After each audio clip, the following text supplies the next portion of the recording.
Well, this is a tough day for everyone. It's hard to believe it's been nearly 2 decades since the 9/11 terror attacks. This is a live look from Washington, D.C., where many are preparing for the first bell to ring in remembrance of the first plane that hit the Twin Towers. So this morning, we're asking you, where were you on 9/11? You can text us right now, 602-444-1212. Well, on September 11th, 2001, 19 al-Qaeda militants hijacked 4 planes and carried out suicide attacks in New York City, Washington, D.C., and Pennsylvania. 2 planes were flown into the Twin Towers of the World Trade Center. The third hit the Pentagon. The 4th plane went down in a field. Nearly 3,000 people were killed and a nation was left traumatized. Well, nearly 2 decades later, we still honor the memory of those lost that day. Happening today, President Trump and Democratic presidential nominee Joe Biden are expected to visit the 9/11 memorial in Pennsylvania.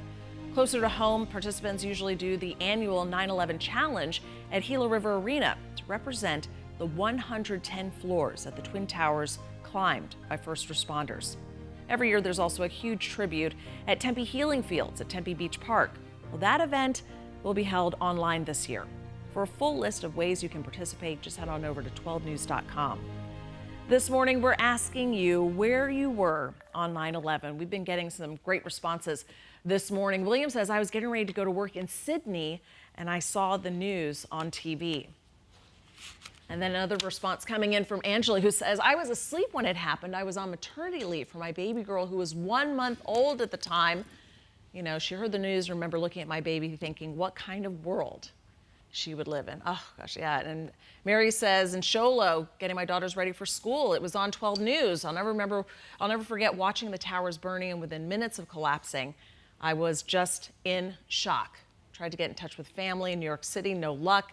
Saying a prayer for all the families who lost loved ones. Yeah, it's definitely a day I'll never forget. So continue sending in your responses. Text in your memories of that day to 602-444-1212.